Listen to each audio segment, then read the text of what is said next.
नमस्कार, मी अमृता दीक्षित.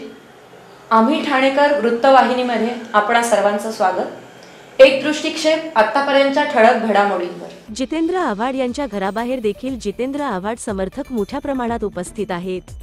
हातात बांगडी भरल्याप्रमाणे कोपऱ्यावर आंदोलन केलं असल्याचं जितेंद्र आव्हाड यांचे सुई सहाय्यक अभिजित पवार यांनी वक्तव्य केले आहे.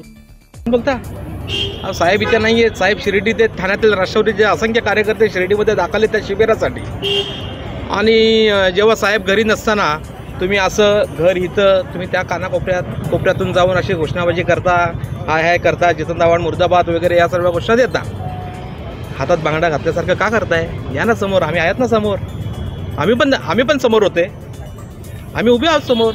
त्यांनी पुढे यायला पाहिजे होतं. प्रभू रामाचं मूर्ती हातात घ्यायची, त्यांच्या मूर्तीची विटंबना झाली. ती जो फोटो होता तो खाली पडला, त्याची काच फुटली. अरे काय चालवली या महाराष्ट्रामध्ये? प्रभू रामाच्या नावाने एवढं राजकारण. आणि एवढं जर तुम्ही करत असाल तर कधी तुमच्या अख्ख्या आयुष्यामध्ये त्या प्रभू रामाची आरती जरी घेतली का त्यांच्या ऑफिसमध्ये, तुम्ही एवढा दिखावा करत येणार? अभिजितजी, आमदार डॉक्टर जितेंद्र आव्हाड यांनी जे वक्तव्य केलंय त्या वक्तव्याचं आपण समर्थन करत आहोत. आम्ही अजून वक्तव्य ऐकलं नाहीये. आम्हाला असं समजण्यात आलं की बाबा इथे एक मोर्चा येणार आहे, कोण येणार आहे, त्या गटाचे कार्यकर्ते येणार आहेत, म्हणून आम्ही आता पोचलो इथे. आता हे पुढे बघितल्यानंतर आम्ही परत बोलणारच आहोत त्याच्यावरती. काय वाटतं मध्ये प्रभू रामाचं नाव घेऊन पुन्हा राजकारण महाराष्ट्रात पेटवण्याचा, दंगली घडवण्याचा प्रयत्न आहे का? काय वाटतं? प्रभू राम हे पुन्हा वैयक्तिक नावाची प्रॉपर्टी नाही आहे की बाबा आम्ही केलं. काहीतरी इतिहास आहे की बाबा कोणी आधीची कोणाची परवानगी असेल किंवा काय असेल, म्हणजे हे आम्हीच केलं. प्रभू राम आमचेच, प्रभू राम BJPचेच. आणि या प्रभू रामाच्या नावाने तुम्ही एखादं चांगलं काम त्यांच्या वेळेतलं सांगा हो. प्रभू रामाच्या नावाने तुम्ही फक्त आणि फक्त वोटिंगसाठी, मतासाठी तुम्हाला या वर्ष, हे वर्ष सगळं निवडणुकीचं वर्ष आहे. आणि या वर्षामध्ये हे निवडणुका होणार आहेत म्हणून त्या पद्धतीने तुम्ही प्रभू रामाचं नाव तुम्हाला या वर्षात तुम्हाला आठवलं आहे. अभिजित, आव्हाड घरी नसताना अशा प्रकारचं आंदोलन करणं किती योग्य आहे? हे म्हणजे त्याला तेच माहिती आहे, त्यांना सगळ्यांना माहिती आहे साहेब घरी नाही आहेत म्हणून. आता हातात बांगड्या भरल्यासारखं यायचं, त्या कोपऱ्यावरती उभा राहायच्या, घोषणा द्यायचं, जय हो करायचं आणि निघून जायचं. त्यांना माहिती आहे की आधीच कळवायचं वगैरे, आम्हाला वगैरे अटक होणार आहे हे त्यांना माहीतच होतं. येऊन जाणार आहेत पोलीस त्यांना. जितेंद्र आव्हाड यांनी श्रीरामाबद्दल केलेल्या उद्गारांबाबत राष्ट्रवादी काँग्रेस अजित पवार गटाच्या युवकांनी त्यांच्या घरासमोर जय श्रीरामचे नारे देत आंदोलन करण्याचा प्रयत्न केला आहे. ठाण्यातील अजित पवार गटाच्या कार्यकर्त्यांना पोलिसांनी ताब्यात घेतले आहे. राम मांसाहारी होता असे वक्तव्य जितेंद्र आव्हाड यांनी केल्यानंतर ठाण्यात अजितदादा गट आक्रमक झाला आहे. रामाचा फोटो हातात घेत जय श्रीरामच्या घोषणाबाजी करत निषेध नोंदवला आहे.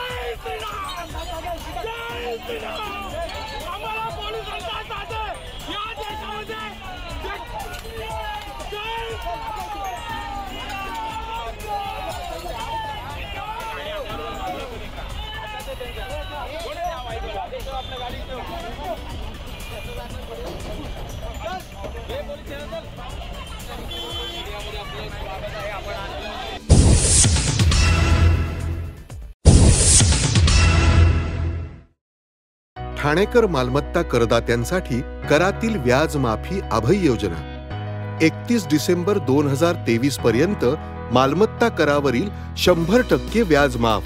तसेच 1 जानेवारी ते 15 जानेवारी 2024 या कालावधीमध्ये मालमत्ता करावरील 75% व्याज माफ. त्याचप्रमाणे 16 जानेवारी ते 31 जानेवारी 2024 या कालावधीमध्ये मालमत्ता करावरील 50% व्याज माफ. तरी सदर व्याज माफीच्या अभय योजनेचा ठाणेकर करदात्यांनी लाभ घ्यावा. महानगरपालिकेच्या कोणत्याही संकलन केंद्रावर कर भरण्याची सोय आहे. ATM, डेबिट, क्रेडिट कार्डद्वारे कर भरण्याची सुविधा उपलब्ध करून देण्यात आली आहे.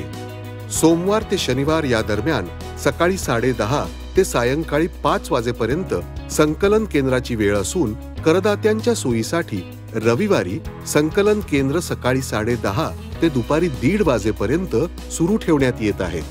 यासोबतच ठाणे महानगरपालिकेच्या propertytax.thanecity.gov.in या संकेतस्थळावर ऑनलाईन पद्धतीने मालमत्ता कर भरण्याची सुविधा उपलब्ध करून देण्यात आली आहे. तसेच गुगल पे, फोन पे, पेटीएम आणि भीम ॲपद्वारे आपला कर सुलभतेने जमा करू शकता. ठाणे महापालिका क्षेत्रातील सर्व करदात्यांना विनंती आहे की आपण या व्याजमाफी अभय योजनेचा जरूर लाभ घ्या आणि आपला मालमत्ता कर लवकरात लवकर महापालिकेमध्ये जमा करून महापालिकेस सहकार्य करा. धन्यवाद.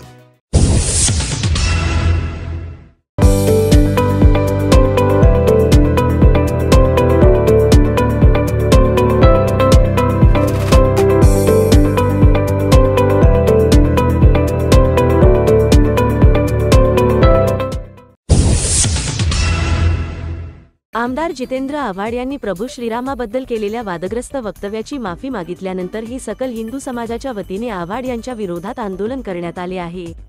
आव्हाड यांना ठाणे मनोरुग्णालयात उपचारासाठी दाखल करून घेण्यासाठी मनोरुग्णालय अधीक्षकांना निवेदन देण्यात आले आहे. जितेंद्र आव्हाड यांचा प्रतिकात्मक मुखवटा लावून आव्हाड यांना मनोरुग्णालयात दाखल करून घेण्याची मागणी करण्यात येत आहे. आज आम्ही एक प्रतिकात्मक जितेंद्र आव्हाड आणलेला आहे. हा वेळा झालाय. आज सनातन देवी देवतांबद्दल व प्रभू श्रीरामांबद्दल वेळोवेळी आक्षेप भाषण बोलत असतो. कधी बोलतो प्रभू श्रीराम नॉनव्हेज खायचे, कधी देवी देवतांवर विटंबना करतो. म्हणून आम्हाला असं वाटतं का हा मानसिक रोगी झालेला आहे. याला सनातन व हिंदू धर्माची खूपच अडचण आहे. तो दरवेळी काय ना काय विरोधात बोलायचं. म्हणून आमच्या सर्वांचं असं मत आहे का आज प्रतिकात्मक आणलाय. तुम्ही त्याला लवकरात लवकर शिर्डीवरनं आल्यानंतर, नाशिकवरनं आल्यानंतर त्याला तुम्ही आपला स्टाफ घेऊन जर ऍडमिट करा. कारण की सनातन धर्म आणि हिंदू धर्म आणि यापुढे जर आमच्या धर्माबद्दल यांनी परत असं काय बोललं तर हा हिंदू धर्म आणि सनातन धर्मातली लोक व प्रभू श्रीरामला मानणारे लोक हे सहन करून घेणार नाही. यासाठी एक प्रतिकात्मक जितेंद्र आव्हाड आणलेला आहे. त्याचा तोंड असा दिसतो, ते तुम्ही बघून घ्या. म्हणजे तुम्हाला त्याला ऍडमिट करायला व पकडायला ओळखता येईल आणि काय त्रास पण होणार नाही. यासाठी ऍडमिट फॉर्म पण आम्ही तुम्हाला आज देतोय. एक विनंती आहे, लवकरच स्टाफ घेऊन जाऊन तुम्ही त्यांना ते ऍडमिट करून घ्या. जय जय जय जय जय श्रीराम, जय श्रीराम, जय श्रीराम. सकल हिंदू समाज व हिंदू या नात्याने आज आम्ही एक प्रतिकात्मक जितेंद्र आव्हाड आणलाय. जितेंद्र आव्हाड यांची सवय झालेली आहे दरवेळी हिंदू देवी देवतांबद्दल बोलायची. तर आम्हाला असं वाटतं का ते ज्या विधानसभेचं प्रतिनिधित्व करतात त्यांना तेही कळत नाही का तिकडेही हिंदू मतदार आहेत, पण हिंदू देवी देवतांची ते क्यू करतात व वेगवेगळे असे अक्षरप्रिय भाषण ते करत असतात. यासाठी आमचं असं प्रामाणिकमध्ये एक हिंदू म्हणून व सकल हिंदू समाज म्हणून की आमच्या देवी देवतांबद्दल बोलणाऱ्या जितेंद्र आव्हाडला ठाणे मेंटल हॉस्पिटलमध्ये ॲडमिट करून घेतलं पाहिजे. कारण की विनाकारण हिंदू देवी देवतांबद्दल त्यांनी स्टेटमेंट देणं असं आमचं मत आहे का त्यांचं मानसिक संतुलन बिघडलेलं आहे. आज एक प्रतिकात्मक जितेंद्र आव्हाड आणलेलं आहे आणि आम्ही सुप्रिटेंडंटला केस पेपर पण दिले का लवकरात लवकर ते शिर्डीवरनं आल्यावर त्यांना लवकरात लवकर ॲडमिट करून घ्यावं, जेणेकरून ते हिंदू देवी देवतांबद्दल बोलणार नाही याच्या पुढे.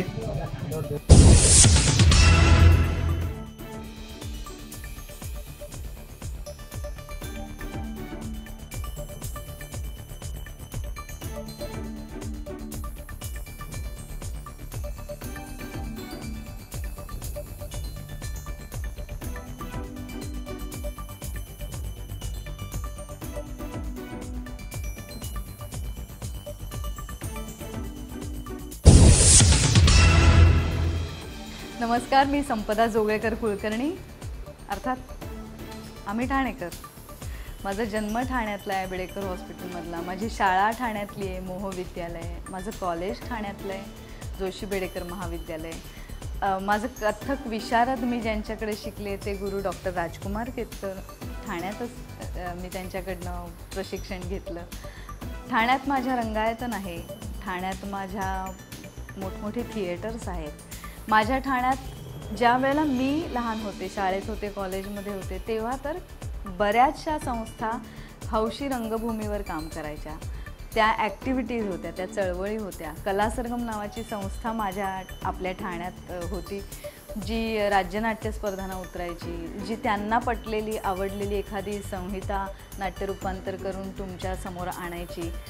ठाण्यामध्ये खूप मोठी मैदान आहेत, त्याचा फायदा असा की ठाण्यात खूप भाषणं व्हायची, वेगवेगळी मोठमोठी व्यक्तिमत्व आपल्या इथे यायची आणि त्यांचं 7-8 दिवस अशी व्याख्यानमाला चालायची.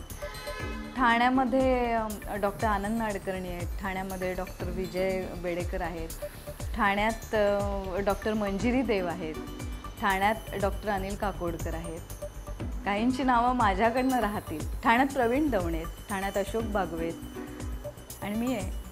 काय हवं अजून असं माझं ठाणं आहे. या ठाण्यात म्हणजे ह्या सगळ्यांची नावं घेण्याचं भाग्य मला मिळालं, कारण कदाचित ठाण्यात जर मला एखादा कथ्थक नृत्याचा क्लास नसता तर मी आळस केला असता. ठाण्यात जर गडकरी नसतं तर काय असतं स्टेज, असं कदाचित माझ्याकडनं झालं असतं. माझ्या घराजवळच उत्तमोत्तम व्यक्तिमत्व लेखक राहायचे, त्यांचा सहवास नसता मिळाला तर असतं काहीतरी शब्दांशी संबंधित काहीतरी लिहितात लेखक, असं मला वाटलं असतं. पण माझा जन्म योगायोगाने ठाण्यात झाला, पण या ठाण्याने मात्र माझं सोनं केलं. अजूनही मला बरेचदा विचारतात, खूप श्रीमंत झाल्या तुम्ही कुठे जाणार? ठाण्यात. कारण ठाणं ही माझी कर्मभूमी, जन्मभूमी, रंगभूमी सुद्धा आहे. आम्ही ठाणेकर.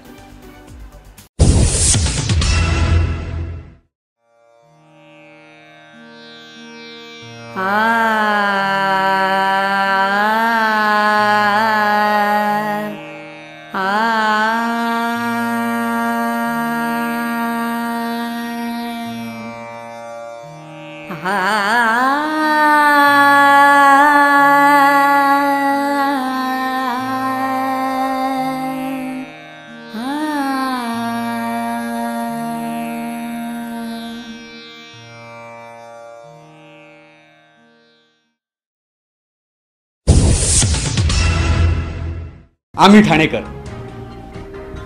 आम्ही ठाणेकर. आम्ही ठाणेकर. आम्ही ठाणेकर. होय, ठाण्यात आम्हाला अभिमान आहे आणि होय आम्ही ठाणेकर.